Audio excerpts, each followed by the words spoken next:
नमस्कार। आज हम एक खास स्रोत पर गहरी नज़र डाल रहे हैं। ये 10 मई 2025 की मुरली है और इसका जो मुख्य संदेश है वो ये कि ज्ञान की बातों को याद रखने से खुशी मिलती है और ये मुक्ति और जीवन मुक्ति का रास्ता भी दिखाता है। तो चलिए देखते हैं इसमें क्या खास है। जी, शुरुआत में ही एक दिलचस्प बात कही गई है कि सुनने वाले जैसे स्वर्ग के दरवाजे पर खड़े हैं। हाँ, बिल्कुल। और रास्ता बड़ा सहज बताया है, याद की यात्रा। ये वो भक्ति मार्ग की मतलब शारीरिक यात्राओं से काफी अलग है ना?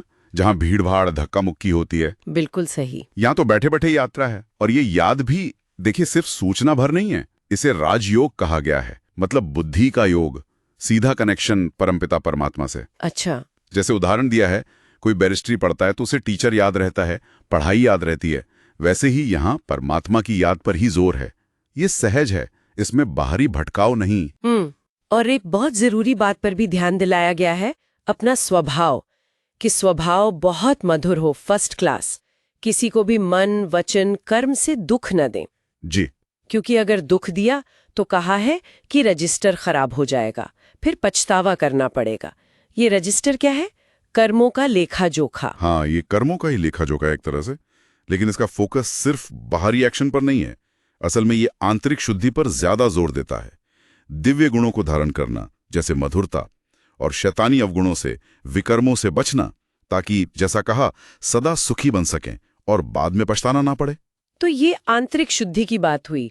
और फिर आत्मा और शरीर के भेद पर भी जोर है। अशरीरी बनने का अभ्यास, मतलब खुद को शरीर से अलग आत्मा समझना। बिल्कुल, ये चेतना का परिवर्तन है।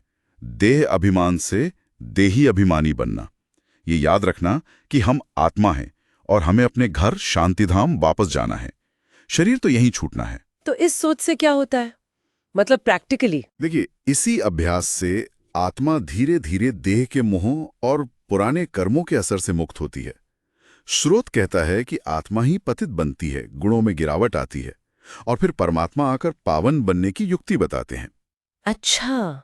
और ये ज्ञान सृष्टि चक्र से भी जुड़ा है, आदि मध्य अंत का ज्ञान, जिसमें भारत के वो 84 जन्मों के चक्र की बात भी आती है। हाँ, 84 जन्मों का चक्र, मतलब सतयुग, जिसे स्वर्ग कहा, से लेकर कलयुग यानी नर्क तक की यात्रा। जी बिल्कुल, आत्मा की इस दुनिया में अधिकतम यात्रा।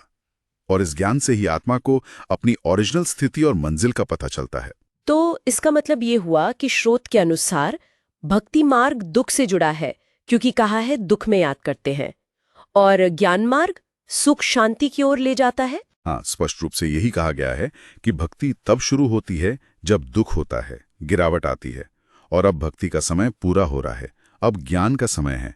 ज्ञान मार्ग से आत्मा पहले शांतिधाम जाती है, अपने मूल घर, और फिर सतयुग में आती है, जहां पवित्रता, सुख, शांति तीनों हैं। वही सच्चा स्वर्ग है।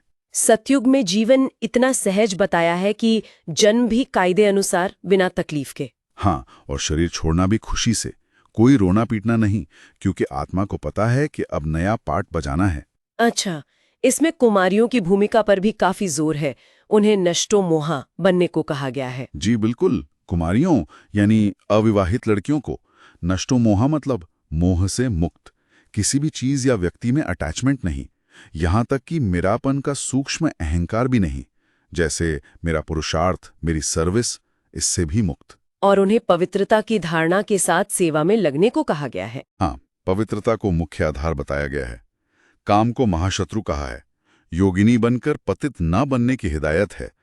और इस पवित्रता और निस्वार्थ सेवा के बल पर भारत को फिर से स्वर्ग बनाने के बड़े कार्य में मददगार बनना है। तो इसमें काफी पुरुषार्थ की बात है। जरूर, मेहनत पर बल है, क्योंकि लक्ष्य छोटा नहीं है। 21 जन्मों की राजाई, सतयुग की दुनिया, तो तीव्र पुरुषार्थ तो चाहिए ही। इसी से माया जीत, प्रकृति जीत और विश्व जीत बनना संभव बताया गया है। तो इस पूरी चर्चा का सार अगर निकालें तो ये निकलता है कि ज्ञान को धारण करना है, परमात्मा की याद में रहना है, हाँ, स्वभाव मधुर और पवित्र बनाना है, मोह से मुक्त होकर सेवा करनी है, बिल्कुल। और इसी से आत्मा अपनी सबसे ऊंची स्थिति और सुख शांति को पा सकती है। लक्ष्य वो दुनिया है जहां शेर बकरी भी इकट्ठे पानी पीते हैं, पूर्ण सद्भाव। एकदम सही कहा। और अंत में, जैसा आपने शुरू में कहा, एक विचार छोड़ जाते हैं। वो स्रोत के स्लोगन से ही प्रेरित है। विश्व परिवर्तक वही है जो किसी के नेगेटिव को पॉजिटिव में बदल दे। ये कह रहा है। हाँ, तो सोचने वाली बात यह है कि ये सिद्धांत क्या सिर्फ आध्यात्मिक उन्नति के लिए है, या हम इसे अपने रोजमर्रा के जीवन में भी उतार सकते हैं? दूसरों के प्रति हमारे नजरिए में, मुश्किलों को देखने के ढंग में क्या इसका व्यापक अनुप्रयोग हो सकता है? इस पर विचार किया जा सकता है।